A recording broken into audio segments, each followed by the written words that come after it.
wall stretch is a very important fundamental stretch that helps you learn more about what's called the landmark, which is this contact point between the elbow and the hip.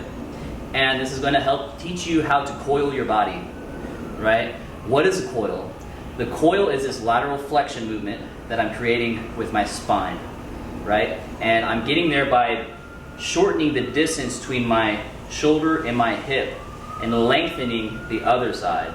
So this side will be my shortened side, right?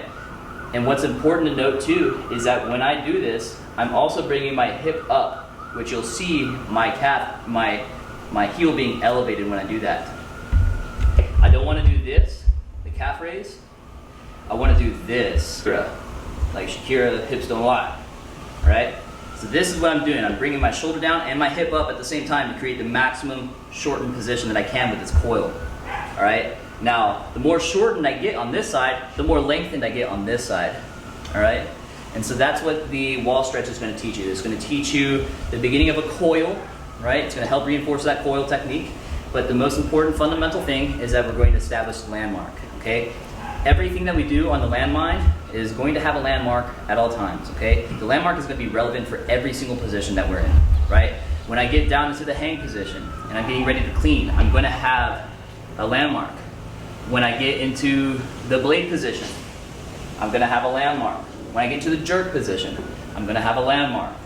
Everything that I'm going to be doing on the landmine specifically is going to require a landmark. It's going to help me get into that lat. All right? So, how do we do the wall stretch? Let's get into it. So, I'm going to take this inside hand, the inside hand closest to the wall. I'm going to reach up this wall. Okay? I'm also going to find my hip to the wall, and my outside leg is going to be the one that's closest to the wall, right here. Okay? Once I've done that, I'm going to curtsy this leg out, and then remember, we're going to shear the hip up and make that contact point with our elbow to our hip. Now, I have a long spine, my eyes are forward, my head is tilted towards the long side, not the short side, towards the long side. I'm going to get into this landmark. Okay? Now, my hand is also going to face forward like I'm going to pie somebody in the face, right here. Okay? Now, when you're doing the wall stretch, you want to spend about the first 15 seconds of this wall stretch focusing on that stretch itself. So I'm going to actually think about stretching deeper into this. And I can do that by taking a bigger curtsy step outwards, right? And getting my hip back onto that wall. And remember, to get more of a stretch, I need to get more of a flex. So I need to get this side super short to make this side super long. Okay, so I'm here. Now, that first 15 seconds, I'm going to focus on that stretch. And then the next 15 seconds, I'm going to focus on the contraction, the activation in this lat. So, I've spent about 15 seconds sitting here stretching. Now I'm going to dig deep into this and really get my lats active. And a lot of you may cramp because this is your first time getting this level of activation with this wall stretch. Alright, so I'm going to hold that for about 15 seconds. Really, really dig that elbow deep. And then come out of there. I can also make that wall stretch a little bit more functional by applying forward intent.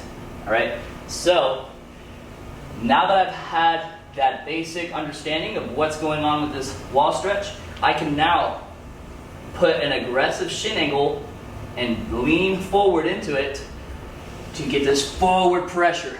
And now I'm here applying forward intent, which is a special thing about the landmine and everything that we do in the landmine. We have forward intent, like this. Okay? Forward intent is important, right?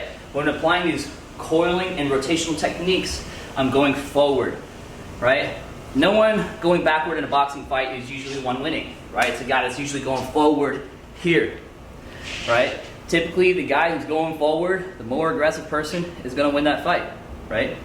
When you're a wrestler, are you going to win that wrestling match by constantly backing up out of bounds? No, you're going to go forward and you're going to take them down, right? You're going to apply that forward intent. You're going to go for that double leg, right? You're going to take them down. And that forward intent matches aggressiveness, right? This is why we have a lot of transfer into our sport because we're applying everything with the forward pressure.